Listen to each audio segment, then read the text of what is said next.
Adversity is the foundation of success. Being born in the Soviet Union, living in a studio apartment with 8 family members when I was a kid, going on 1.5 vacations my entire childhood, my parents buying me nothing because they didn't have the money nor the mindset to do that for me, is fundamentally the reason I'm successful at entrepreneurship. I'm not scared of anything, nor do I care about anybody else's judgment, which allows me to navigate very quickly, and my losses are my losses. And my wins are my wins, and they both feel the same. When I hear the accolades or when I get razzed, I basically can't hear them. I'm just so in love with the process, and that's what getting up off the floor is. You had no choice. It's in your DNA to want to play. Yeah. And I think that self-awareness for the executives and the founders and the different people in this room is an incredibly important foundation to the conversation right now, both for the entrepreneurs, but also for the key executives and employees of an organization, and the responsibility of the number one to put players in the best position to succeed is a formula that really matters.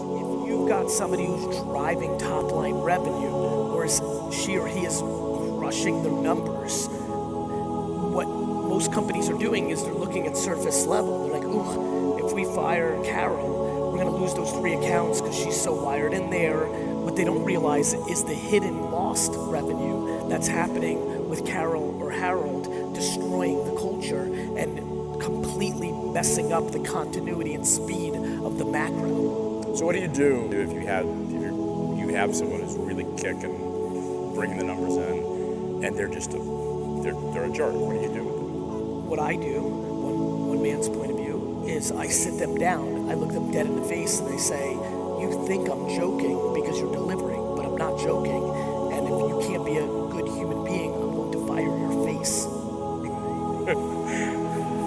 That's pretty right there, right? That's what I do, and I do it, I'm a big shot on stage now, and I'm acting tough. I do it in a conversation. I'm like, look, I'm not kidding. I know you don't believe me because you've worked in other places that value dollars, and I value dollars. I just value slow dimes, right? And so when you deliver on culture, the buy-in in the macro is remarkable, and what it does for the business is extraordinary. I'm a pot-committed buyer of this thesis that you have to fire the best performers that are destroying your culture.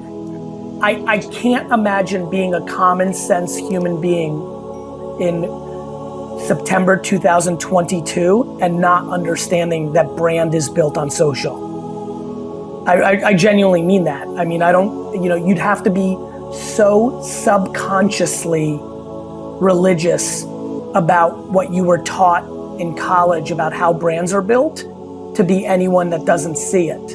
And so my philosophy is, why would you spend money on something if you can spend less money to achieve the same goal? So I love when people are like, Gary, TV works for me. I'm like, you spent $6 million on that campaign.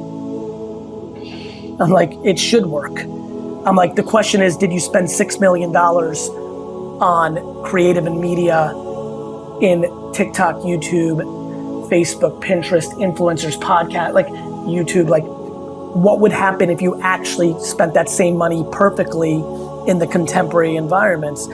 And so, it's weird because I've been on this journey for 15 years, and I was incredibly empathetic the first 7 years because I knew people didn't know. But I literally have dinners now with decision makers who will spend the first 30 minutes talking about how social media completely controls their child's life. Then they'll spend the next 15 minutes talking about politics and how social media needs to be regulated because of how powerful it is as a proxy against democracy. And then we'll transition into talking about selling cereal and makeup, and they don't think social media can move the needle. I'm like, so let me get this straight. You think this platform is so powerful that we need to regulate it because it could put democracy on its knees, but you don't think it can sell cereal? And so, my point of view is that it's the most underpriced macro platform to get actual consumption. It's also a place, if you understand it well, that really addresses the elephant in the room, which is the elephant in the room in marketing today is that creative's too expensive. And because it's too expensive, you can't actually get the full advantage of the media opportunities that exist.